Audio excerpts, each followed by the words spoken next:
하나님 말씀 출애굽기 19장을 함께 보십니다. 출애굽기 19장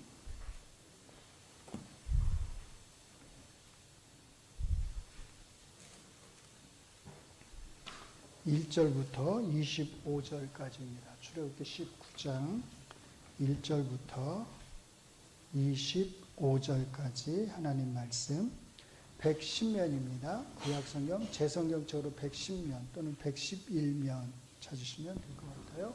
자, 찾으셨으면 같이 한 목소리로 하나님 말씀 읽겠습니다. 이스라엘 자손이 애굽 땅을 떠난 지 3개월 되던 날 그들이 시내 광야에 이르니라. 그들이 르비딤을 떠나 시내 광야에 이르러 그 광야에 장막을 치되 이스라엘이 거기 산 앞에 장막을 치니라. 모세가 하나님 앞에 올라가니 여호와께서 산에서 그를 불러 말씀하시되 너는 이같이 야곱의 집에 말하고 이스라엘 자손들에게 말하라. 내가 애굽 사람에게 어떻게 행하였음과 내가 어떻게 독수리 날개로 너희를 업어 내게로 인도하였음을 너희가 보았느니라. 세계가 다 내게 속하였나니 너희가 내 말을 잘 듣고 내 언약을 지키면 너희는 모든 민족 중에서 내 소유가 되겠고 너희가 내게 대하여 제사장 나라가 되며 거룩한 백성이 되리라. 너는 이 말을 이스라엘 자손에게 전할지니라.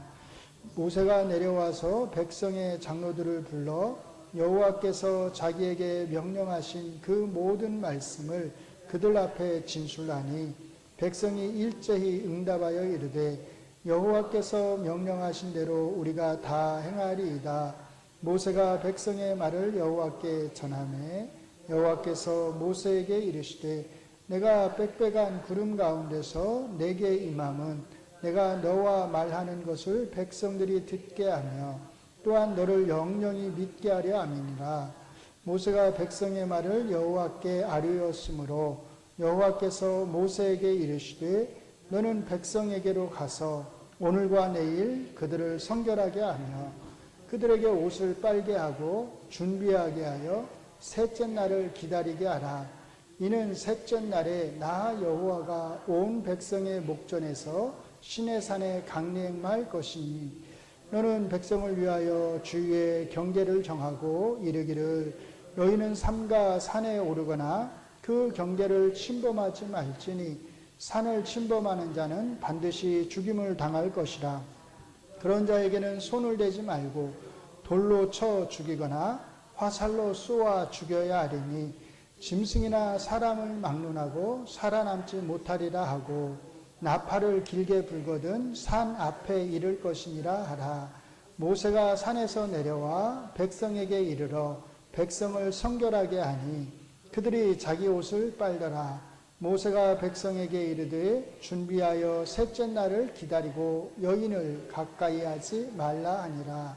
셋째 날 아침에 우레와 번개와 빽빽한 구름이 산 위에 있고 나팔 소리가 매우 크게 들리니 진중에 있는 모든 백성이 다 떨더라.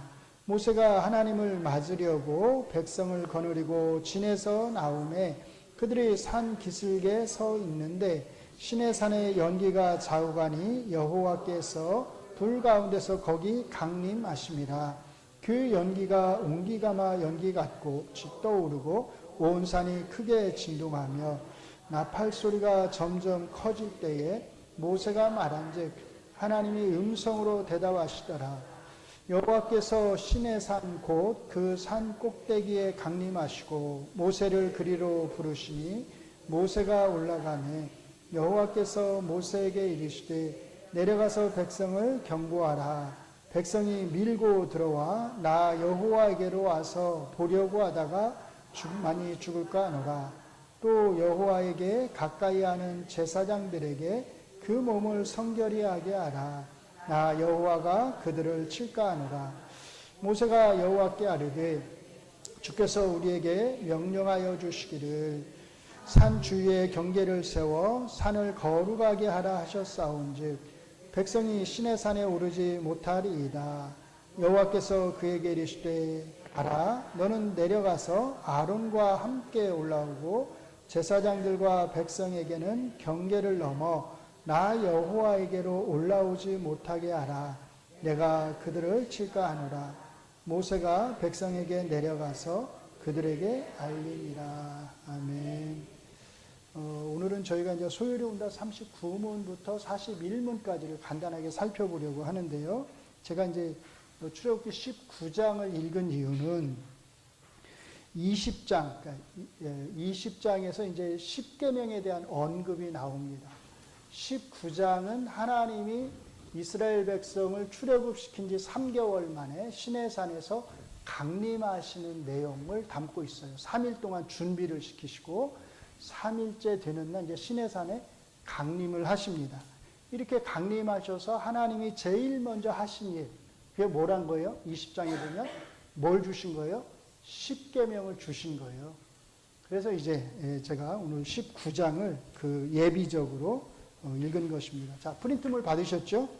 자, 오늘은 저희가 1문부터 38문까지 했는데 이 부분을 좀 요약 정리를 좀 해드리면서 그 다음에 그 이후 39문부터 이제 107문까지의 내용이 대체적으로 어떤 내용을 담고 있는지를 좀 설명을 해드리겠습니다. 쭉 제가 읽어 내려갈게요. 소요리 문답은 크게 두 부분으로 나뉩니다. 여러 번 설명했기 때문에 잘 아시리라 생각하는데요. 첫 번째 부분은 그리스도인이 반드시 알아야 할 교리를 다루는데 제1문부터 제38문까지가 여기에 해당됩니다. 저희가 지금까지 다룬 것이 바로 이 교리 부분입니다. 모든 부분이 그렇듯이 이 교리 부분 역시 아주 체계적으로 되어 있습니다. 간단히 정리를 하면 다음과 같은 순서로 나옵니다. 자, 제1문 다 아시죠? 사람의 제일 되는 목적을 다루잖아요. 그 다음에 2문과 3문에서 성경론, 4문부터 12문까지가 신론, 하나님에 대해서, 13문부터 20문까지가 인간론, 21문부터 28문까지가 기독론, 예수님에 대해서 또는 구원론이라고 돼요. 29문부터 36문까지가 성령론, 그러니까 구원의 적용과 그 순서를 다룹니다. 37문, 38문이 마지막 종말론, 죽음 이후, 그리고 부활에 대해서 다루는 거예요. 자, 소요리 문답의 이 순서들이 왜 이런 순서로 되어 있는지를 알 필요가 있습니다. 소요리 문답 제1문의 질문과 답변은 적어도 장로 교인이라면 거의 대부분이 알고 있습니다. 자, 제가 문을 하고 답을 하시겠습니다. 제1문, 사람의 주요한 목적이 무엇입니까?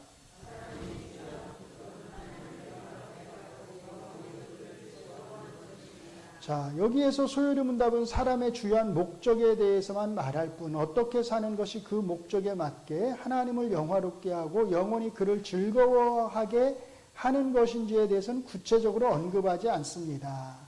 소요리 문답 제2문에서 그 구체적인 방법에 대한 길을 제시합니다.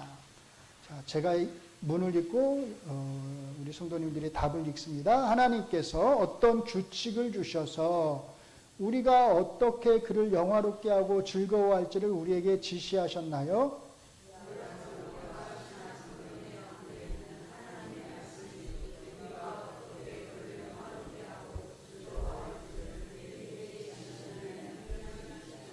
네. 자, 그래서 소요리 문답 제1문을 읽고서 하나님의 영광을 위해서 어떻게 살아야 하는지를 알고 싶은 사람, 영원히 하나님을 즐거워하는 삶을 사는 법을 알고 싶은 사람에게 소요리 문답 제2문은 어떻게 해라? 하나님의 말씀인 성경을 읽도록 권면합니다. 오직 성경 안에 그 답이 있기 때문이죠. 그리고 이렇게 소요리 문답 제2문의 권고에 따라서 우리가 성경을 읽었을 때 우리는 성경이 결국 크게 말하면 두 가지 가르침을 우리에게 준다는 것을 깨닫게 됩니다.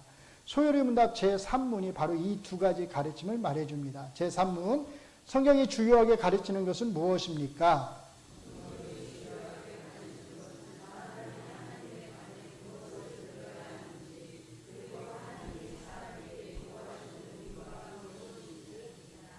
자, 성경의 주요한 가르침 두 가지는 다음과 같습니다. 첫째, 사람이 하나님에 관해 무엇을 믿어야 하는지 그 믿음의 구체적인 내용입니다. 둘째, 같이 읽습니다. 하나님이 사람에게 요구하시는 의무, 즉 하나님 앞에서 어떻게 살아야 하는지에 대한 설명입니다. 이후에 다루어지는 소요리 문답 제4문부터 제38문까지가 사람이 하나님에 관해서 믿어야 하는 것을 다룬 거예요. 사실은 자, 이제 오늘부터 저희가 다루려고 하는 제39문부터 마지막 107문까지는 하나님이 사람에게 요구하시는 의무가 무엇인지를 다룹니다. 그러니까 요 제3문에 요 큰 두 부분이 이미 언급이 되고 있다는 뜻이에요. 이와 같이 소요리 문답 제3문은 이 소요리 문답이 크게 두 부분을 다루게 될 것을 미리 말해주고 있습니다. 첫 번째 부분과 관련해서 좀 더 살펴보자면 소요리 문답 제3문은 성경이 주요하게 가르치는 것이 하나님임을 천명합니다. 그런데 성경이 가르치는 하나님에 대해서 알게 되면 자연스럽게 하나님이 창조하신 누구요? 인간과 인간의 죄에 대해서도 알게 됩니다. 그리고 인간이 어떤 존재인지를 알게 되면 같이 읽습니다. 인간에게 하나님의 아들이신 그리스도가 왜 필요한지를, 그리고 그리스도께서 우리를 위해서 어떤 일을 행하셨는지를 알게 됩니다. 자연스럽게 그렇게 되는 거란 거예요. 하나님이 그 아들 예수 그리스도를 통해서 행하신 그 모든 일을 가리켜서 뭐라고 불러요? 하나님의 구원 역사 또는 구속사 이렇게 부릅니다. 이 구속사는 같이 읽습니다. 이 구속사는 그리스도의 오심과 죽으심 그리고 부활과 승천으로 끝이 났습니다. 자, 누군가 이렇게 말해요. 여러분, 하나님의 구속사, 구원 역사는 지금도 계속되고 있습니다. 맞을까요? 틀릴까요? 그냥 얼핏 들으면 맞는 말 같은데 틀려요.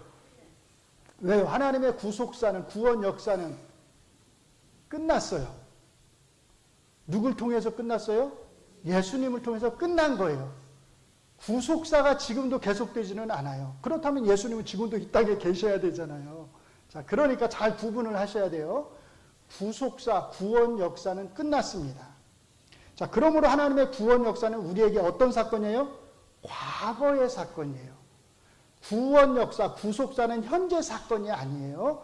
과거의 사건임을 잊지 말아야 합니다. 물론 그렇다고 해서 우리를 향하신 하나님의 역사 자체가 끝난 것은 아니죠. 그렇죠? 하나님은 오늘날에도 하나님의 영이신 성령님을 통해서 우리 가운데 역사하십니다. 그러나 이 성령님을 통한 역사는 구원 역사 자체라기보다는, 그 다음에 중요해 같이 읽습니다. 그리스도께서 이루신 이 구원 역사를 어떻게 하시는 거예요? 우리에게 적용하시는 것이에요. 이게 아주 중요해요. 예수님의 구속사, 구원 역사와 이 예수님의 구속사를 우리에게 적용하시는 성령님의 역사는 서로 구별되는 것이에요. 이걸 섞어서 말해서는 안 됩니다. 예수님이 마지막 만찬의 자리에서 제자들에게 하셨던 말씀들, 그러하나 내가 너희에게 실상을 말하노니 내가 떠나는 것이 너희에게 유익이라. 내가 떠나가지 아니하면 보혜사가 너희에게로 오시지 아니할 것이요 가면 내가 그를 너희에게로 보내리니 그가 와서 죄에 대하여 의에 대하여 심판에 대하여 세상을 책망하시리라는 말씀과 같이 읽습니다. 보혜사 곧 아버지께서 내 이름으로 보내실 성령, 그가 너에게 모든 것을 가르치고 내가 너에게 말한 모든 것을 생각나게 하리라고 하는 말씀들은 모두가 다 이 땅에서 행하실 성령님의 사역이 어디예요? 과거에 일어난 구속 사역인 예수님의 사역에 의존하고 있다는 것을 말해주고 있습니다. 무슨 말씀인지 이해가 되시죠? 네. 자, 그러므로 우리는 성령님의 사역이 독자적인 사역이 아니고 항상 과거에 일어난 예수님의 사역을 오늘을 사는 우리에게 적용하시는 사역임을 잊지 말아야 합니다. 다시 말해서 같이 읽습니다. 복음은 현재적 사건이 아니라 예수님이 우리를 위해서 행하신 과거의 사건이라는 뜻입니다. 이 말은 복음은 누구하고 관련이 있다? 누가 행하신 일과 관련이 있다? 예수님이 행하신 일과 관련이 있다는 뜻이에요. 예수님이 우리를 위해서 행하신 이 과거의 복음 사건이 오늘 우리에게 의미가 있을 수 있는 것은 하나님의 영이신 성령님이 이 과거의 복음을 우리에게 오늘날 적용해 주시기 때문입니다. 소요리 문답은 이렇게 과거의 복음 사건을 성령님을 통해서 적용받은 신자들이 이 세대에서의 삶으로 끝나지 않고 같이 읽습니다. 죽음 이후 하늘에서 어떠한 상태로 있는지, 그리고 부활 때에 어떠한 상태로 부활하게 되는지에 대한 설명으로 교리 부분을 마무리합니다. 그래서 소요리 문답은 인간의 주요한 목적에 대한 질문에 이어서 차례가 성경론, 신론, 인간론, 기독론, 성령론, 종말론의 순으로 되어 있습니다. 자, 이제 제39문부터 제107문까지에 걸쳐서 소요리 문답은 제3문에서 언급했던 두 번째 가르침, 즉 하나님이 사람에게 요구하시는 의무가 무엇인지를 다룹니다. 그런데 이 두 번째 부분 역시 크게 세 개의 작은 부분, 소부분으로 나누어 생각해 볼 수 있습니다. 첫째, 뭐예요? 십계명입니다. 십계명은 하나님이 하나님의 백성에게 요구하시는 삶의 도덕적 법칙을 요약하고 있습니다. 그래서 십계명은 기본적으로 구약의 하나님 백성에게 주어진 것이지만 같이 읽습니다. 여전히 신약의 하나님 백성에게도 그 명령의 효력이 작용하고 있습니다. 소요리 문답 제39문부터 제41문은 하나님이 사람에게 요구하는 본분으로서의 도덕적 규칙이 십계명에 드러나 있다는 것을 명확히 하고 있습니다. 제가 문을 읽고 답을 읽으시겠습니다. 제39문, 하나님이 사람에게 요구하시는 의무는 무엇입니까?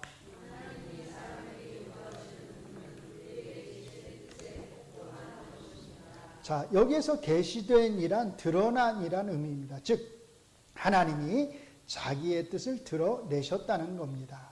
그렇다면 어디에 드러내신 걸까요? 제40문이 여기에 답합니다. 제40문, 하나님은 복종의 규칙을 위해 사람에게 처음에 무엇을 드러내셨습니까?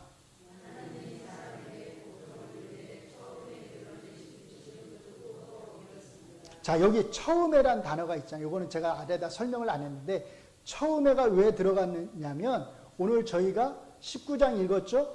강림하셔서 20장에서 제일 먼저 하신 말씀이 뭐예요? 십계명.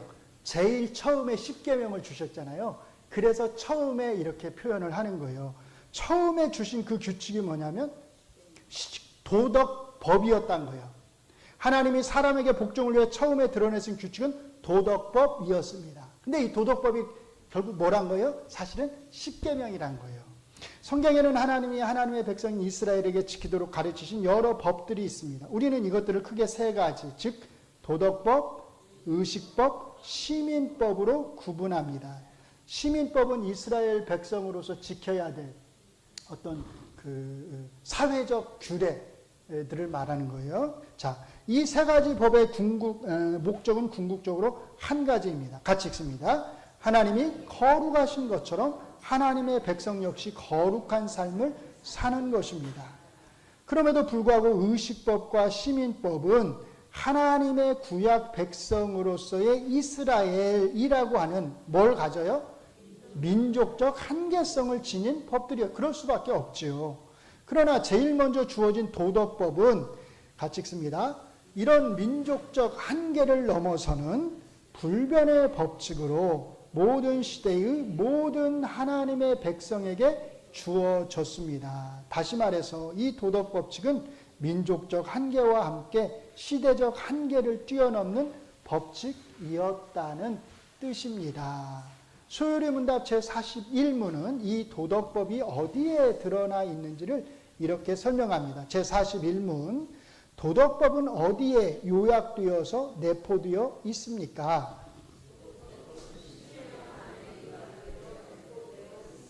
네, 이렇게 소요리 문답은 하나님이 사람에게 요구하는 의무가 오직 어디에요? 십계명 안에 요약적으로 드러나 있다는 것을 분명히 합니다. 이것이 의미하는 것은 앞에서도 말씀드렸듯이 이 십계명의 효력이 구약의 하나님 백성에게서 끝나는 것이 아니라 민족적 시대적 한계를 넘어서 어떻게 해요? 오늘날의 신약 백성들에게까지 우리에게까지 이어지고 있다는 뜻입니다. 율법 폐기론을 주장하는 사람들이 있어요. 혹시 들어보셨는지 모르겠는데, 자, 이 율법 폐기론자들은 이 10계명까지도 우리가 지킬 필요가 없다고 말합니다.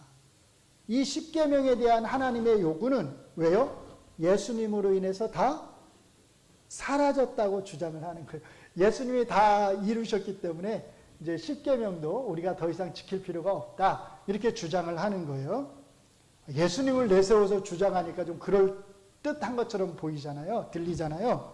자, 물론 그렇다고 해서 율법 폐기론자들이 우리가 부도덕한 삶을 살아도 된다고 주장하는 것은 아닙니다. 도덕적인 삶을 살아야 한다고 주장하지만 하나님이 구약의 백성에게 요구하신 이 10계명에 비추어서 거룩한 삶을 살 필요는 없다고 주장하는 것입니다. 그러니까 10계명은 누구에게만 필요했던 거예요? 구약의 백성들에게만 필요했다는 거예요. 그러나 이것은 잘못된 주장입니다. 예수님으로 인해서 율법이 폐기되었다라고 하는 것 자체가 사실 잘못된 주장입니다. 이런 잘못된 주장에 근거해서 10계명을 지킬 필요가 없다라고 하는 것 역시 잘못된 주장입니다. 한 가지 잘못된 주장은 언제나 또 다른 잘못된 주장을 낳습니다. 그러므로 바르게 배우고 주장한다는 것이 얼마나 중요한지를 알 수 있습니다. 예수님은 율법을 폐기하러 오신 것이 아니라 율법을 완전하게 하기 위해서 오셨습니다. 같이 읽습니다. 내가 율법이나 선지자를 폐하러 온 줄로 생각하지 말라. 폐하러 온 것이 아니요 완전하게 하려 함이라. 자, 여기에서 완전하게 한다는 의미는 같이 읽습니다. 율법을 주신 하나님의 본래의 의미를 드러내어 지키도록 한다는 뜻입니다. 이게 그 맥락 안에서 예수님이 사용하신 완전하게 한다고 하신 그 말씀의 뜻이란 거예요. 로마서 1장에서 바울 사도께서는 모든 이방인의 죄인됨을 설명한 다음 2장에서는 뭘 설명하냐면 모든 유대인의 죄인됨을 설명하십니다. 그래서 이 땅에 사는 사람 중에 의인은 단 한 명도 없다는 결론에 이르게 됩니다. 자, 이때 바울 사도께서 모든 유대인의 죄인됨을 증명하기 위해서 사용하신 법칙이 바로 10계명입니다. 자, 21절부터 23절을 같이 읽습니다. 그러면 다른 사람을 가르치는 내가 내 자신은 가르치지 아니하느냐? 도둑질하지 말라 선포하는 내가 도둑질하느냐? 간음하지 말라 말하는 내가 간음하느냐? 우상을 가지 여기는 내가 신전 물건을 도둑질하느냐? 율법을 자랑하는 내가 율법을 범함으로 하나님을 욕되게 하느냐. 자, 잘 보세요. 여기에 보시면 바울 사도께서는 예수님의 구속사역 이후에도 10계명의 효력을 빌어서 유대인들의 죄인됨을 설명합니다. 특별히 23절에서 율법을 자랑하는 내가라고 할 때 이 율법은 그들이 구원에 필요하다고 여기는 할례를 포함하는 넓은 의미의 율법을 가리킵니다.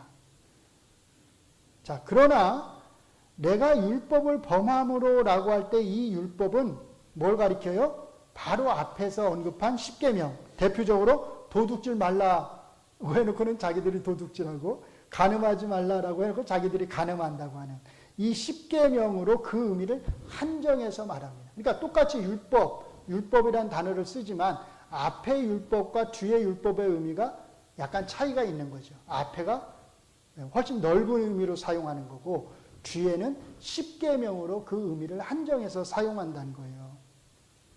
바울 사도께서는 예수님의 구속 사역으로 인해서 10계명의 효력이 사라졌다고 생각하지 않았습니다. 이와 같이 소요리 문답 제41문은 10계명의 신약적 효력을 명백히 하면서 하나님이 사람에게 요구하시는 그 모든 의무의 내용이 10계명 안에 요약적으로 내포되어 있다고 선언합니다. 그래서 이제 42문부터 81문까지는 10계명의 내용을 하나씩 다루어 갑니다. 둘째, 10계명을 다룬 후에 소요리 문답은 다시 앞의 교리 부분에서 다루었던 구원론의 내용을 요약적으로 다루는데 특히 같이 읽습니다. 죄와 저주 그리고 믿음과 회개에 대해 다룹니다. 이것은 이 10계명의 요구를 누구도 만족시킬 수 없기 때문에 거기에서 필연적으로 나오는 죄의 문제를 다루어야 했기 때문입니다. 그래서 잠시 죄와 저주, 믿음과 회개에 대해서 제82문부터 제87문까지 길지 않죠? 간단하게 다룹니다. 셋째, 이제 마지막 세 번째 소 부분으로 그리스도를 믿고 회개한 그리스도인들이 같이 읽습니다. 하나님의 은혜를 받을 수 있는 외적인 세 가지 방편, 즉 말씀, 성례들, 주기도에 대해서 가르칩니다. 왜 성례 드리죠? 두 가지니까요. 세례와 성찬이니까. 자, 제88문을 보면 이것을 알 수 있습니다. 제88문. 그리스도께서 구속의 유익들을, 그러니까 그리스도께서 성취하신 그 구속의 유익들을 우리에게 전하시는 외적인 방편들은 무엇입니까?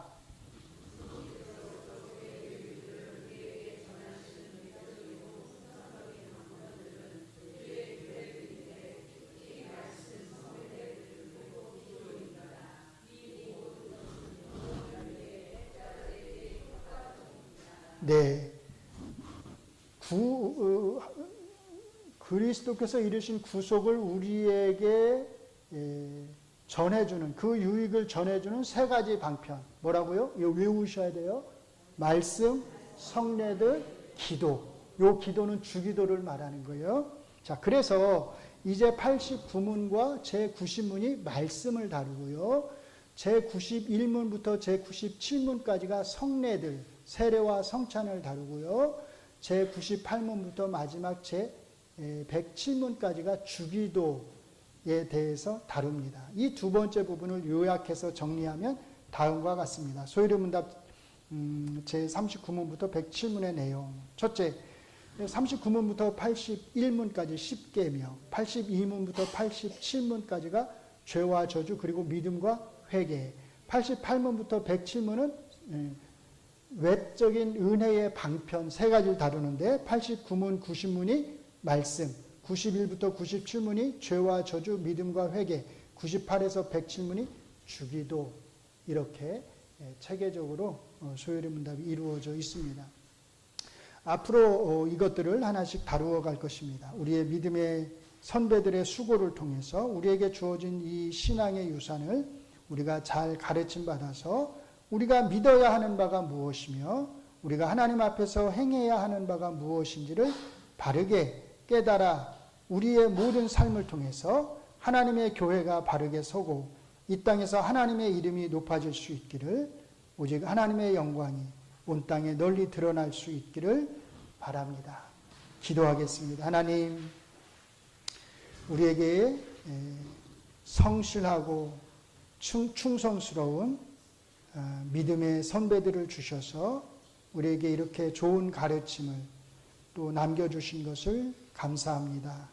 우리가 이것을 잘 배워서 정말로 우리가 무엇을 믿어야 하는지 구체적으로 잘 알게 하시고 또 그 믿음의 내용들의 근거에서 우리가 하나님 앞에서 어떻게 살아가야 하는지를 또 바르게 깨닫게 하셔서